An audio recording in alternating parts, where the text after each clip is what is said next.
Okay, so last time we were talking about Brian Johnson, all that data he uses to track his biological age. Yeah, It was pretty mind-blowing. it really was. But you know what you were all really curious about? What are the actual recipes Recipes, yeah. that fuel this whole experiment? Right.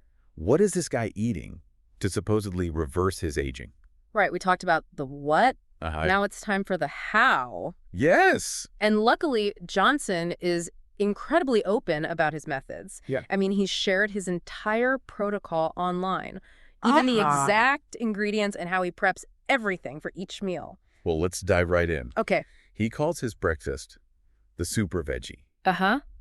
And from the looks of it, it's not for everyone. Right. Imagine a massive blend of broccoli, cauliflower, lentils, Oh, my gosh. ginger, and garlic. Okay. All of that turned into this thick green, well, I can't even call it a smoothie. Yeah, more like a superpowered soup. Yeah. But nutritionally speaking, it's a gold mine. Right. Packed with vitamins, minerals, fiber, everything you need to fight cellular aging and get a great start to the day. I'm trying to picture myself drinking that first thing in the morning. Yeah. Maybe he speaks in some spinach to make it taste better. Actually, he adds a tablespoon of dark chocolate. Oh, The pure 100% cacao kind. interesting. He claims it adds a surprisingly delicious complexity to the flavor. Okay, that's a twist I wasn't expecting. Yeah. But it makes sense. Dark chocolate's full of antioxidants, Right. which are great for fighting cell damage. Exactly. And he's not just tossing in any old chocolate. Right. He's super meticulous about the quality of everything. Oh, wow. Even his olive oil. His olive oil. Has to meet specific standards for things like polyphenols and oleic acid. There's actually evidence that higher quality olive oil is linked to better health. So he's taking you are what you eat to a whole new level. He really is. It's almost like he's treating his body like a high-performance machine. That's a great analogy. He's really fine-tuning every input to optimize his output, which in this case is his health and longevity. Okay, so we've covered the super veggie breakfast. Right. What else is on the menu? Next up is something he calls nutty pudding. Okay, Now, this one actually sounds pretty tempting. but just tell me more. This is the first thing we've talked about that doesn't sound like punishment. It's a blend of ground macadamia nuts, walnuts, chia seeds, flaxseed, cocoa powder, and pomegranate juice. I could see that being a decent substitute for dessert. Yeah, Definitely healthier than a slice of cake. absolutely. It's packed with healthy fats, protein, and fiber. Wow. Those nuts and seeds are fantastic for your heart and brain. And the pomegranate juice adds even more antioxidants. Okay, so maybe this blueprint diet isn't all bad, Right. but is it all just blended concoction? Not at all for his third meal. Okay. He has more variety. We're talking salads, roasted veggies, that kind of thing. You're glad to hear it. So there's at least some normalcy in his day. He has a whole bunch of recipes, all with very specific ingredients and instructions. Variety seems to be important to him, even with all the strictness. He even incorporates things like Manuka honey for its antibacterial properties. So it's not just about what he eats, but Yeah. also how he prepares it. Right, he's really thoughtful about the entire process. Interesting. He uses low temperature, high humidity cooking methods to minimize the formation of harmful compounds like AGs. AGs. Yeah, those contribute to aging, so he's trying to avoid them as much as possible. It's fascinating how he's thinking about food on a cellular level. I know. Not just what it tastes like or if it fills you up, Right. but how it's actually impacting his body on a microscopic scale. It's a holistic approach. Yeah. He's not just looking at the big picture, he's zooming in on the tiniest details. Okay, I have to ask, is this level of meticulousness really necessary? Well, I mean, I get wanting to be healthy, but this seems pretty extreme. that's the million-dollar question, isn't it? Yeah. Is it all worth it? Right. We're only starting to see his results, so it's hard to say definitively. Okay, but I have one more burning question before we move on. Okay. With all this talk about optimizing his diet, there's one glaring omission. You're talking about meat, right? Exactly. Where's the protein? Is he a vegetarian? He actually follows a vegan diet, A vegan diet. at least for most of his meals. Okay. The only exception is collagen peptides. Interesting. But that's got to be tough, right? Yeah. Giving up meat entirely. It would be for me, Yeah. but for him, it's not about any ethical or environmental reasons. He's purely focused on what the data tells him is optimal for his biological age. So you're saying he's not against meat in principle. Right. There just hasn't been enough evidence to convince him to include it in his plan. Exactly. He's all about the data, remember. Right. If a study comes out tomorrow showing incredible anti-aging benefits of a specific type of meat, he'd probably be the first one to add it to his A diet. commitment. Okay. Yeah. So no meat for Brian Johnson for now. Right. But let's get back to the recipes. We've got to talk more about those third meal options. I'm really curious what a vegan dinner looks like for someone this dedicated to health optimization. Well, he's got a bunch of different recipes, and they actually look pretty good. Really? There's a Buddha bowl with roasted sweet potato, asparagus, white beans, and a lemon dill dressing. Okay. He's also got roasted veggie lettuce wraps with a pomegranate relish. Okay, those sound delicious. Yeah. I might have to try those myself. Anything else? He's got a recipe for beet poke with mango avocado and sesame seeds. It seems like he's not depriving yourself of flavor or variety, Right. even with his strict dietary goals. So healthy eating doesn't have to be bland and boring. Not at all. That's a good reminder for all of us. Absolutely. And it makes you Okay. wonder, Right. what if we could all achieve incredible results just by being more intentional about our food choices? Yeah. Like Brian Johnson, but maybe not quite as extreme. Right. It's inspiring even if we don't want to go all in on blended veggies and early bedtimes. But speaking of bedtimes, we have to talk about his sleep routine. Oh, yes. That's a whole other deep dive waiting to happen. I know. He's got some fascinating insights on how to optimize sleep for maximum rejuvenation. All right, let's save that for next time. We've got plenty more to uncover about this fascinating guy and his quest for eternal youth. So we talked about Brian Johnson's super veggie concoction and his nutty pudding. Right. Do you want to go into more detail about the specific ingredients in each of those recipes? You know, I think we've covered the highlights of those. Okay. What's really piquing my curiosity is his third meal options. Oh, yeah. We touched on them briefly, but I want to dive deeper. Okay. You mentioned a Buddha bowl. Yeah. What exactly is in that? It's a really colorful and nutrient-rich dish. Okay. He combines roasted sweet potato, asparagus, and white beans.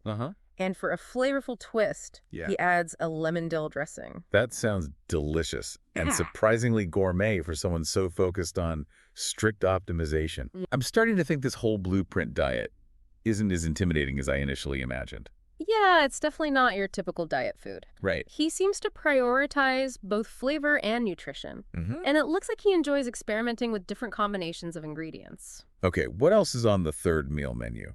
I'm ready for more culinary inspiration. He has a recipe for roasted veggie lettuce wraps that sounds amazing. Okay. He uses a medley of roasted vegetables and tops them with a pomegranate relish for a burst of flavor and antioxidants. Pomegranates. I love that he incorporates those. Yeah. They're so good for you. But he definitely seems to have a knack for combining ingredients that are both delicious and beneficial for longevity. Yeah. And if you're a fan of beets, he even has a recipe for beet poke. Beet poke. I've never heard of that. Yeah. What's in it? It's a creative twist on the traditional poke bowl. Okay. He combines diced beets with mango, avocado, and sesame seeds. Oh. It's a vibrant mix of flavors and textures. Wow, these recipes are making me rethink my own meal planning. I know. Maybe I need to be more adventurous in the kitchen. Right. Yeah. It's inspiring to see how he approaches food. It's not about deprivation or restriction. Right. It's about making informed choices and exploring new flavors. Right. And he even encourages people to personalize his recipes. Oh, yeah. We talked about how he's vegan, Uh-huh. but he doesn't force that on anyone. Right. He's open to people adding meat or other ingredients to suit their preferences. Exactly. It's all about finding what works best for you. But the key takeaway is the level of intentionality he brings to his diet. He's not just mindlessly eating whatever's convenient. Right. He's carefully selecting each ingredient based on its nutritional value and potential impact on his health and longevity. That's such a powerful message. It's not about copying his exact recipes, Right. but rather adopting that mindful approach to food. Absolutely. It's about being curious about the ingredients we put into our bodies and making choices that support our overall well-being. But let's move on from the what to the how. Okay. We know he's meticulous about his ingredient selection. Right. But what about the cooking process itself? Does he have any specific techniques? That's a great point. We can't just assume he's microwaving these gourmet meals. You're right. He's just as deliberate about his cooking methods as he is about his ingredients. Okay. Remember how he's trying to minimize those harmful compounds called AGEs? I do. Well, his cooking techniques play a big role in that. So what does he do differently? He primarily uses low-temperature, high-humidity cooking methods. Okay. Think steaming, poaching, or using a slow cooker. Uh-huh. He avoids high-heat methods like grilling or frying because those can create more AGs. That makes sense. It's almost like he's treating his food with the same care and precision that he treats his body. Exactly. He's not just throwing things together and hoping for the best. He's applying a scientific approach to every aspect of his diet. This whole deep dive is really highlighting the power of intentionality, isn't it? Absolutely. It's about being mindful of the choices we make and understanding how those choices impact our health and longevity. I'm feeling inspired to take a closer look at my own cooking habits. Yeah. Maybe I need to dust off that slow cooker. There you go. But, we've been talking about Brian Johnson's diet for a while now. Right. Are you ready to switch gears and explore another facet of his blueprint? Absolutely. We've covered the recipes in detail. Where do you want to go next? Let's talk about sleep. I'm fascinated by his approach to optimizing sleep for rejuvenation. He calls it nighttime Brian taking over. Yes, he's very specific about the habits that can sabotage a good night's rest. Oh. He even has a list of the 6 silent killers of sleep. Okay, I'm all ears. I'm definitely guilty of a few of those, I'm sure. Let's start with the first one, eating too close to bedtime. Oh, I know that one's a no-no. But tell me, how strict is he about this? He believes that giving your body ample time to digest before sleep is crucial. Uh-huh. He's found that finishing his last meal by 11:30 a.m. 11:30 a.m. leads to the best sleep quality. That's earlier than I usually have lunch. It does sound extreme, but remember, he meticulously tracks everything. Right. He uses his resting heart rate as a predictor of sleep quality. Okay. And he's found a clear link between late eating and an elevated heart rate before bed. So basically, if your body is still busy digesting, it's not going to fully relax and transition into sleep mode. Precisely. He also talks about how late-night eating can cause blood sugar fluctuations, which can mess with your melatonin production. Right. And melatonin is essential for regulating sleep cycles. Okay, I'm starting to see the logic here. Maybe I need to rethink my dinner schedule. Maybe. What's the next sleep saboteur on his list? Number 2, not having a wind-down routine. He's a big believer in preparing your mind and body for sleep. Yeah. It's about consciously transitioning from work mode to rest mode. I love that analogy. It makes so much sense. Right. So what does his wind-down routine look like? He emphasizes avoiding any stimulating activities in the evening, like intense exercise or arguments. Oh, those late-night debates with my partner, probably not the best recipe for restful sleep. He recommends activities that activate the parasympathetic nervous system, the one that calms us down. Oh. Think reading, journaling, taking a bath, or a gentle walk. It's all about creating a sense of tranquility before bed. I actually find that reading before sleep really helps me disconnect from the day. He's a big proponent of that too. No screens, just the physical book. It's about signaling to your brain that it's time to wind down. Okay, that one's already on my list. Well, What else does he highlight? His third sleep saboteur is stimulants too late in the day. Okay. Think caffeine or alcohol. My afternoon coffee habit might need some adjusting. He points out that caffeine has a half-life of 6 hours, Really? so that afternoon latte could still be affecting you at bedtime. He also mentioned that stimulants can disrupt mood throughout the day, Yeah. leading to those energy peaks and crashes. It's about maintaining that steady, stable energy. And for him, that means cutting out caffeine and alcohol completely. I admire his dedication, but I don't know if I could give up my morning coffee. Yeah. Maybe just pushing it a bit earlier. Right? Small changes can make a big difference now. His fourth sleep saboteur is more about your environment not properly regulating evening light. Oh, right. Oh, right. I've heard about the importance of blue light for sleep. He recommends dimming the lights about 2 hours before bed Uh-huh. and switching to warmer color temperatures. I have smart bulbs that can do that. Oh, I nice. just need to actually remember to use that feature. He also suggests using apps that filter blue light from your screens or wearing blue light blocking glasses. And ideally avoiding screens altogether for at least an hour before bed. He's very strict about that. No phones, no TV, just those calming activities we talked about earlier. Okay, I'm noticing a theme here. Yeah. It's all about creating that ideal sleep sanctuary. Absolutely. And that brings us to his fifth sleep saboteur, your bedroom being too hot or too cold. Oh, I definitely agree with that one. Yeah. I can't sleep if it's too stuffy. He says the ideal sleep temperature is between 68 and 72 degrees Fahrenheit. Okay. But he actually takes it a step further. How so? He uses a temperature-controlled mattress that automatically adjusts throughout the night to match his sleep cycles. Wow, that's next-level sleep optimization. I know, and there's science behind it. Your body temperature naturally drops as you fall asleep, and a cooler room can help facilitate that process. Makes sense. I'll just stick with my fan for now. Yeah. But a temperature-controlled mattress sounds pretty amazing. He did mention one downside. What's that? He said it makes sleeping in hotel rooms unbearable. Huh, I can imagine. Okay, last but not least, what's the final sleep saboteur? Number 6, noise. He emphasizes how disruptive noise can be, even if we're not consciously aware of it. Oh, yeah. Those annoying car alarms or noisy neighbors can really ruin a good night's sleep. He recommends addressing those noise issues directly if possible, like Right. politely asking those neighbors to turn down their music. Good advice, and if that's not an option. He suggests using a white noise machine to mask those disruptive sounds and create a more consistent sound environment. I've been using a sleep app that plays nature sounds. Oh, nice. It's super relaxing. There you go. It's all about finding what works best for you and creating that personalized sleep routine. Okay, this deep dive into Brian Johnson's sleep habits has been really eye-opening. I know, right? I'm realizing I could be doing a lot more to improve my sleep quality. But remember, it's not about being perfect or replicating his exact routine. Right. It's about taking those actionable steps that resonate with you. You're right. It's about incorporating small, intentional changes that can have a big impact on our rest and rejuvenation. And if Brian Johnson's results are any indication, those small changes can lead to significant improvements in our overall health and well-being. So we've covered his meticulous diet and his sleep routine. Yes. What other areas of his blueprint are you curious about? Well, we haven't talked about his workout routine yet. Remember, this is a guy aiming for peak physical performance, not just longevity. Excellent point. Yeah. I'm ready to explore how he trains his body to be as youthful as his internal organs. So we've explored Brian Johnson's diet Yes. and his sleep routine. Uh-huh. Now I'm ready to get physical. Okay. Tell me about his workout routine. Well, get ready to be inspired. Okay. His approach to fitness is just as data-driven and meticulous as his diet. Really? He sees exercise as a tool to actively reverse aging, Wow. not just maintain fitness. It's like he's trying to turn back time with every rep. He is. So how does he actually train? He combines strength training, Okay. high-intensity interval training, and flexibility exercises.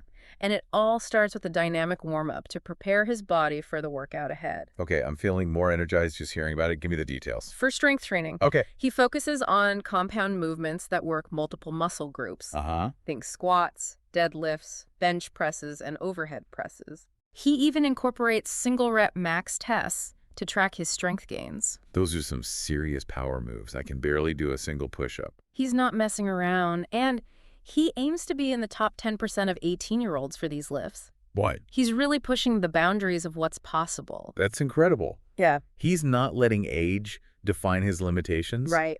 But is it all about lifting heavy weights?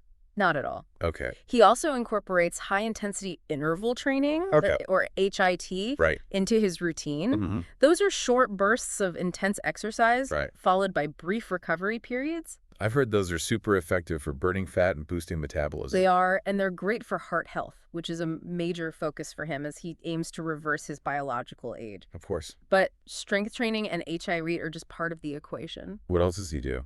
He doesn't neglect flexibility. Oh, good. He emphasizes the importance of maintaining flexibility as we age, Right?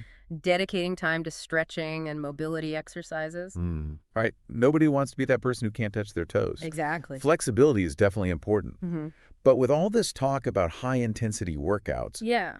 I'm wondering about his approach to injury prevention. Oh, that's a great question. He's very mindful of that. Okay. He works with a coach to ensure he's using proper form and lifting safely. He's not just trying to push himself to the limit. Right. He's prioritizing long-term health and sustainability. That's smart. Especially as we age, preventing injuries becomes even more crucial. It does.